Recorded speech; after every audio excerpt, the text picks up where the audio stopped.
الحمد لله وكفى وصلاة الله وسلامه على رسوله المصطفى وعلى آله وصحابته ومن تبعهم بإحسان إلى يوم الدين. أما بعد، أيها الأحبة في الله، إلهي عبسيدي سان إذن دردار مياه إيا شرعي سيناد إلى لسان حيل الليبان توالكاسي كشرتا الدنيا أخربا وحاندين كدق يا إلهي تبارك وتعالى إن العاصدان شرعي خلافتان أمر كيسة شبيسان حيل الدنيا أخربا خساروه هالكاسو كجرا انت كذب waxaan jecelahay inaan dul istaagno laba dhacdo oo usbuucan ina dhaafay ka dhacday dhacdooyinkii ugu muhiimsanaa ka mid ah ee dhulka ka dhacay. midda hore waxay ku saabsan tahay deegaamadeenna, waana dhacdada ka dhacday magaalada Laascaanood iyo dagaalka ka socda. dagaalkaasi waxaan leenahay waa inuu istaago, waa in la joojiyo, waa in la wada hadlo, waa in la wada fadhiisto, waa in si degdega u istaago, waa in dhiigga daadanaya iyo hantida burburaysa iyo dadka qaxaya la joojiyo. maslaxa kuma jirto 30 sano kadib oo dalka ay dagaal la sokeeyo burburiyeen oo caqli iyo ay aragnimo ay kordhi lahayd in maanta dagaal lagu noqday wax maslaxa kuma jirto. duruustii ina soo martay inaynu wax ku qaadan weynana waa caqli xumo inteeda leeg. dagaal wax ma dhalo, faa'iidana ma laha markuu dad muslimiina u dhaxeeyo. marka hore waa isu ka qurxinaya inaad faa'iido ku gaadhayso iska tusaya, shaytaan baa ku muujinaya, laakiin akhiiran marka ugu dambaysa ceeb iyo dhooba ayaa dhex fadhiisani, natiijana ka gaadhi maysid, midhaheedana waynu haynaa. iyadoo ay sidaa tahay oo waajib tahay in islaax iyo nabad dhulka lagu soo dabaalo, dagaaladuna istaagaan, ayay haddana waxaa laga maarmaan ah oo ina arrintaasi diidaynin inaan caddayno sida saxda ah iyo khaladka dhacay iyo maxaa habboonaa. magaalada muddo fatra waxaa ka jiray nabadgelyo xumo, waxaa ka jiray dilal qorshaysan oo hadafkeedu u ahaa lagu beegsanayay bulshada labeenteeda, haldoorkeeda, ganacsatadeeda, culimadeeda, odayaasheeda, waxgaradkeeda. ka duwan deegaamada kale ee xukuumadda Soomaaliland ay ka taliso oo muddadii 30 sano ahayd nabad iyo horumar iyo barwaaqo iyo wax Ilaahay lagu mahadiyo laguna farxo ku sugnaa. aad iyo aadna ay tahay in loo ilaaliyo loona hormariyo, iyadoo deegaamada kale Soomaalida intooda badan qaraxiyo iyo nabadgelyo xumo iyo dhibaatooyin iyo muwaajahaad ka jireen. haddana muddadaasi deegaamadaasi inay nabad iyo horumar iyo istiqraar ay ku noolaayeen waa wax lagu farxo, ayna tahay in la sii xoojiyo oo aan dhaawac loo geysan. laakiin waxaa ka duwanayd magaalada Laascaanood. dilalka dhacaya muddada soo socday, mas-uuliyaddeeda waxaa iska lahaa inay ama meel ku sheegto ama soo afjarto xukuumaddii meesha ka talinaysa. yaa samaynaya, yaa dadka laynaya, yaa dadka iqtiyaalaya, maxaa ka duway magaaladan magaalooyinka kale? waa su'aal isweydiin loo jawaab uga baahan xukuumadda. xukuumaddu waa ku fashilantay inay arrintaa iyo malafka iyo faylka inay xalliso. waana wax iska cad, cid walbana isweydiinayso, nin walba maxaa dhacay, see wax u jiraan. qodobkaasi waa qodob muhiim ah. qodobka labaad ee mudan in la tilmaamo wuxuu yahay dadkii deegaanku markay u adkaysan waayeen oo sabri waayeen oo ka kacdoomeen oo mudaaharaad ka kiciyeen oo arrintii ka gadoodeen jawaabta la bixiyay ee xukuumaddu bixisay ma habboonayn inay noqoto dadka in xabad lagu rido la laayo ma ahayn jid kaloo wax lagu halayaa la heli karay saxna ma ahayn dad aan hubaysnayn oo mudaaharaadaya oo qayliyaya oo xaq raadinaya in xabad la dhacay ninna garowsho ku heli maayo iyaduna sax ma ahayn mowqif sax ma ahayn gartu allay leedahay gari allay leedahay midda saddexaad waxay ahayd markay odayaashoodii iyo khiyaartoodii intay isu yimaadeen ay tashadeen go'aan ayagu ay maslaxa bideenna ku dhawaaqeen oo aynay Soomaali weyntaasi qayb ka ahaadaan ayadana ma ahayn jawaabta la bixin lahaay mana munaasib kuma ahayn in dagaal lagu qaado madaafiic lagu garaaco sax ma ahayn meel kaloo la mariyo jid kaloo looga wareegaa la heli karay kullu dalika waa khaladaad isfuulay oo tahay in la cadeeyo anoo og Soomaaliga maanta joogay akhrintiisa iyo daraasadiisa iyo fahamkiisa iyo miisaankiisu inuu qabyaalad yahay oo in badan ay dhihi doonaan wadaadka waxa ka hadlinaya waa qabyaalad iyo dhalasho anoo og ayaan haddana aan dan ka lahayn xaq inuu cadaadiyo sawaabka muhiim haba kharaadaado laakiin waxa kugu soo gaadhay ay aflagaadiya faham xumo ninkeeday u taalaa laakiin xaqiiqada in la cadeeyo waa laga maarmaan kullu dalika waxa mas'uul ka shacabka dawladda u talisaay mas'uuliyadeeda way ayada laga rabaa shacabka amnigiisa inay ilaaliso iyada laga rabaa istiqraarka inay ka shaqeyso ayada laga rabaa wixii dib ku soo kordho dadka inay iyadu xalliso iyada laga rabaa mashaakishani intaynan isqalin inay wax ka qabato mas'uuliyad dawladeed waay waxaan ma yimaadeen hadii ay hore wax loo xallin lahaa ayadoo taasi jirto ayaa haddana waxaan leeyahay xal ma aha dagaalku ninku faa'iidayna ma jiro waa in la joojiyo maslaxadana loo soo noqdo wada hadal loo soo laabto ummaddu wada fadhiisato dhiigga la daadinayo la joojiyo magaalooyinka la garaacayo la joojiyo dadka qaxaya la joojiyo dhibaatadan socota in ay istaagto way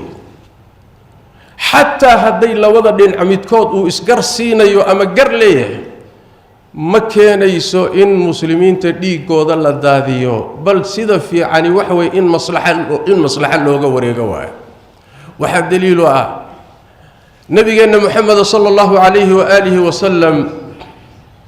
wuxuu sii sheegay dhacdo iimaan doonto wuxuu sheegay nabigeenu sallallahu alayhi wa alihi wa sallam in ay laba kooxood oo muslimiinta kamidi islayn doonaan labada kooxood xilligay islaayaan waxa ka dhex bixi doonta koox kale oo saddexaad kooxda goonida u baxday saddexaad waxa la dagaalami doonta buu nabiga sallallahu alayhi wasallam labadii kooxood ee dagaalamayay hore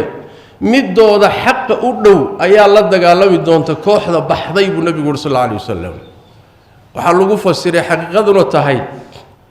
xilligii saxaabada nabiga sallallahu alayhi wasallam wuxuu dagaal dhex maray Ali ibn Abi Talib iyo ciidan uu hogaaminayo radiyallahu ta'ala anhu iyo Muawiyah ibn Abi Sufyan ee reer Sham oo ciidankiisa labada ciidan waa labadii ciidan ee muslimiinta nabigu tilmaamay inay isku dhici doonaan dagaalkooda dhexdooda waxa ka baxay khawaarij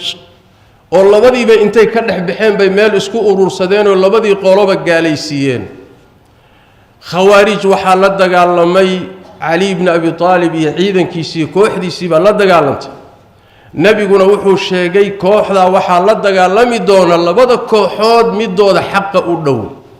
Ali iyo kooxdiisa xaq uga dhaweyd Muawiya iyo ciidanku watay nabigaana sheegay salawaatu rabbi wa salaamu alayhi hadii rasuulku yiri qoladaasa xaq u dhow hadana maca dalika dagaalka dhexdooda nabigu ma amaanin sallallahu alayhi wa alihi wasallam bal nabigu ummadda wuxuu ugu yeeray adoo xaq uga dhow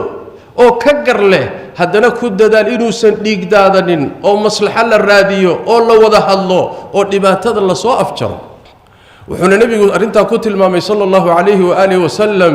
wiilkiisa Hasan ibn Ali ibn Abi Talib sibt rasuulillaah sallallahu alayhi wasallam ayuu rasuulku sallallahu alayhi wasallam maalin isagoo agtiisa fadhiya nabigu minbarka saaray ayuu rasuulku marna isaga fiiriyaa marna umadu fiiriyaa markaas nabigu wuxuu sallallahu alayhi wasallam wiilkaygani waa sayid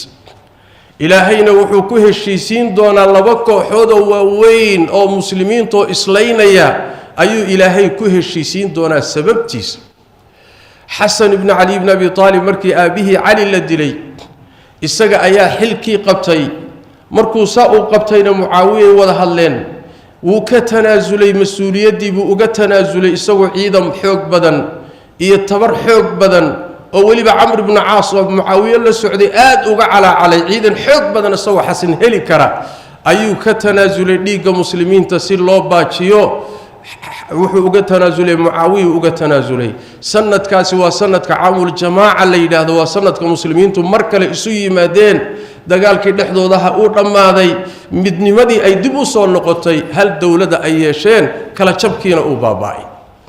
nabigu u fiirso marka asagoo tilmaamay Ali iyo kooxdiisu inay xaq leeyihiin haddana nabigu dagaal ma amrin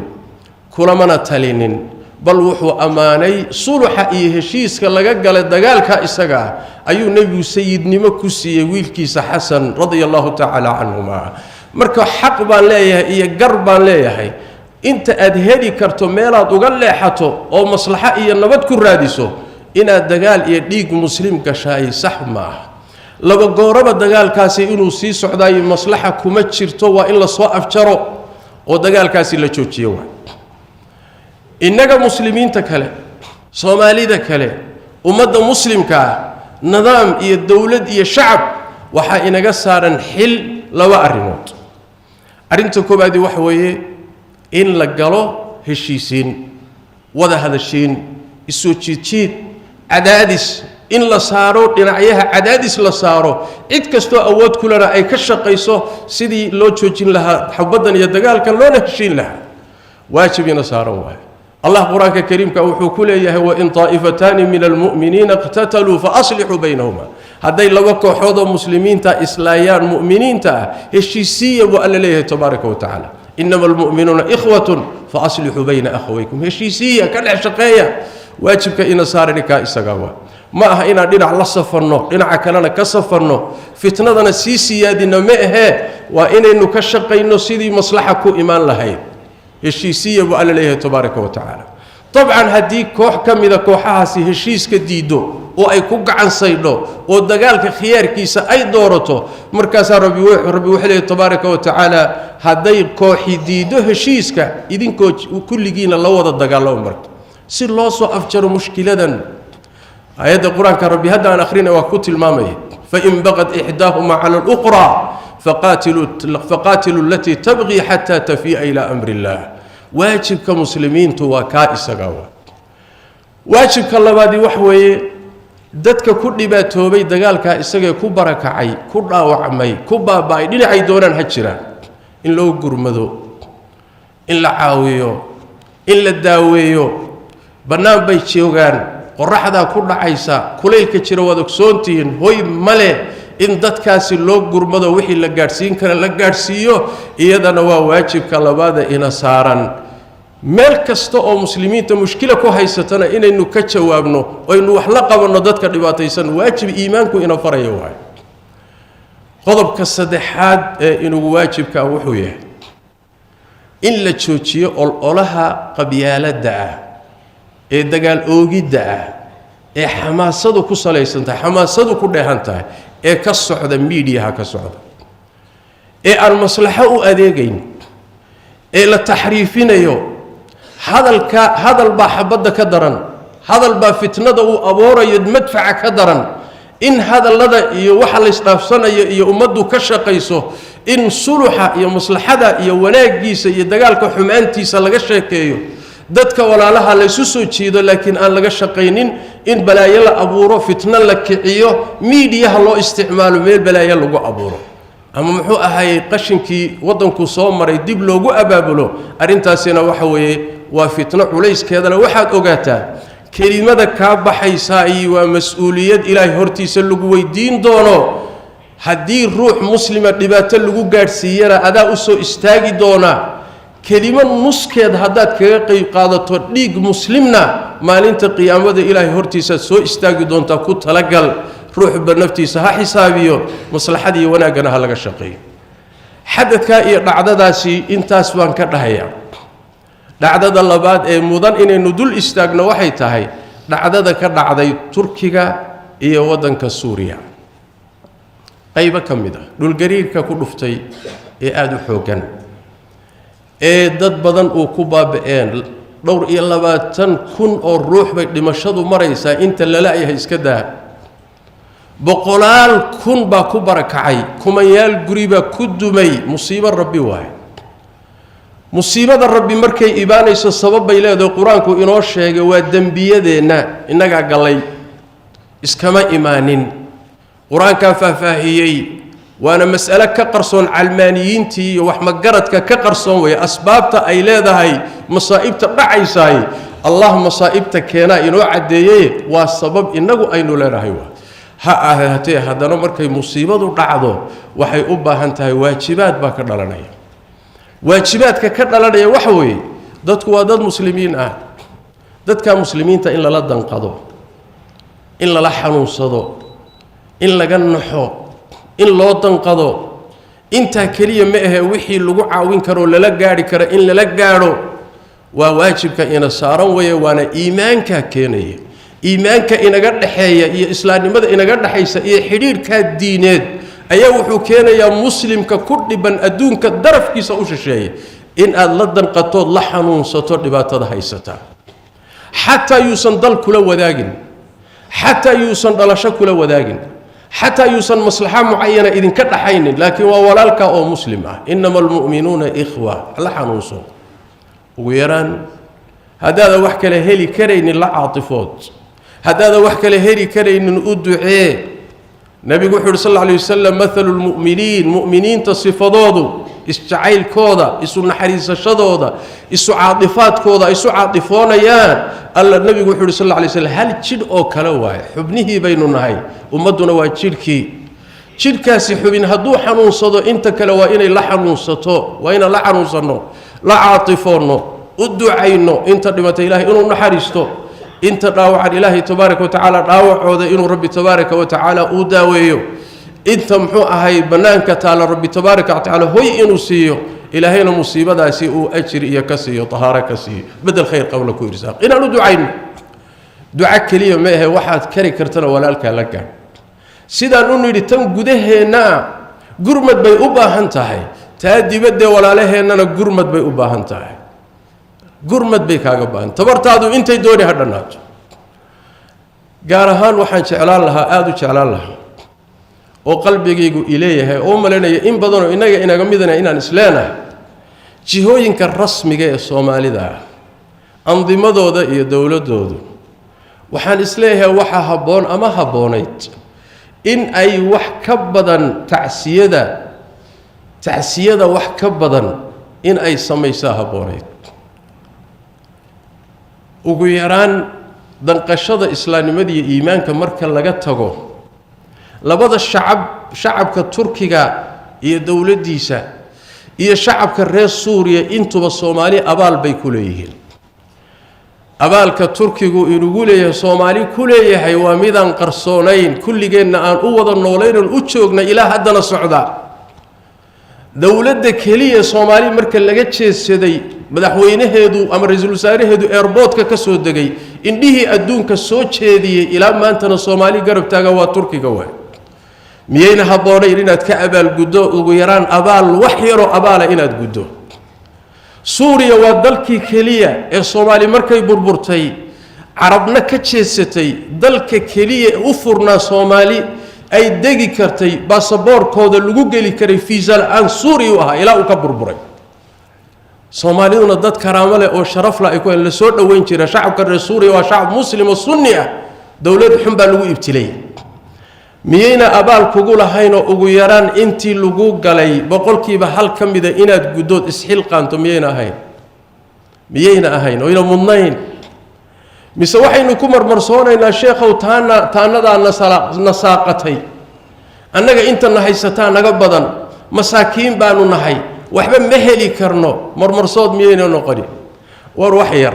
siday dowladaha qaarkood sameeyeen shacabka intaad sanduuq u fura waxaad tidhaahdaan musiibadaasaa laga jawaabayaaye shacabkii iyo ganacsatadii iyo dadweynihii iyo ka soo jawaaba boqolaal kun oo dollar hal milyan oo dollar diyaarad ku qaada dhaqaatiir saara teendhooyin saara waxoogaa daawooyina saara sijilliga taariikhday idiin gelaysaa waxoogaa yaroo abaalgud ah weeye abaal aad gudaysa weeye adigana waxba aan ku yeelaynin wax yar oo dadkii walaalahay shalay kuu danqaday inaad u danqata ay tahay weeye hawshaasi waa hawl muhim ah haddii hadda ka hor ayna seegtayna ay tahay in la dawa qabto weeye wa ilaa waxaan noqonaynaa dad liita oo xabaali qori saar mooye qori ka qaad ma leh dad in wax la taroy wax cunaan mooye aan abaalna aqoonin waxna dad tarin ummadana aan u danqanin suuradaasi waa suura xun laysa lana mathalu sawbu nabigu sallallahu alayhi wasallam magac xun iyo tusaale xun inaan qaadanno sax ma ah nabigeenu salawaatu rabbi wasalaamu calayhi wuxuuna faray gacanta iyo abaalka lagugu leeyahay in laga abaalgudo xataa gacanta cid kugu leh gaalba ha noqoto maalinkii nabigu sallallahu alayhi wasallam dagaalkii badar uu reer maka uu ka qabsaday ka qafaashay oo dagaalka ku qabtay rag badan oo gacantiisa ay ku jiraan ayaa nabigu wuxuu yidhi sallallahu alayhi wa alihi wasallam Mut'im ibn Adiy ninkii la dhihi jiray hadduu noolaan lahaa maxaabiistana igala hadli lahaa waa u sii dayn lahaa buu nabigu yidhi sallallahu alayhi wa alihi wasallam Mut'im ibn Adiy mataqana Mut'im ibn Adiy wuxuu ahaa nin oday ah oo gaal ah oo rasuulka intaan la soo saarin dhintay laakiin rasuulka gacan ku lahaa salawaatu rabbi wasalaamu calayh asagoo gaal ah oo gaalnimo ku dhintay gacantuu rasuulka ku lahaa iyo abaalkiisii ayuu rasuulku wuxuu leeyahay hadduu maanta noolaan lahaa maxaabiistana igala hadli lahaa waa u sii dayn lahaa buu rasuulku yidhi sallallahu alayhi wa alihi wasallam abaalgud rasuulku wuxuu yidhi sallallahu alayhi wasallam ciddii wanaag idiin samaysa wanaaga ka abaalgudaba rasuulku yidhi sallallahu alayhi wasallam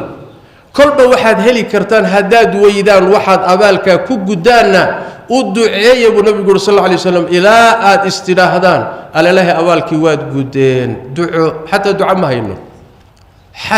ma hayno wax kale warkeeda iska badaayo wadaalika adnaa maa yakuun wixii ugu yaraa waxaan leeyahay marka war abaal baa laynagu leeyahay waxaan sax waa tabar daranta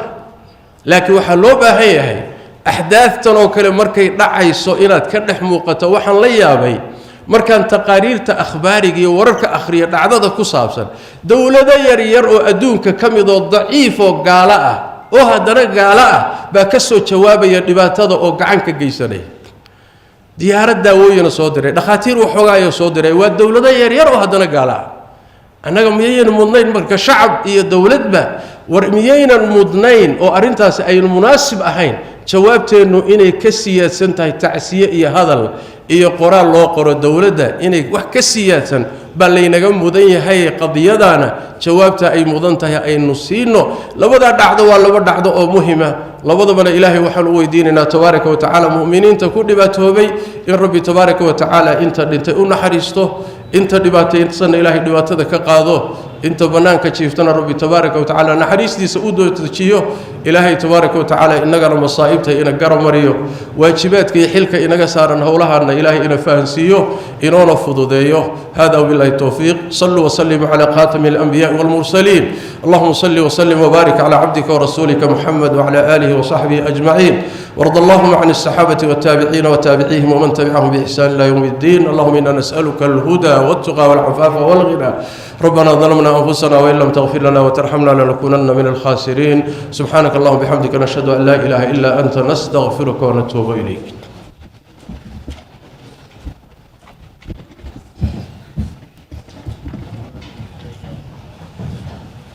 الله أكبر الله أكبر أشهد أن لا إله إلا الله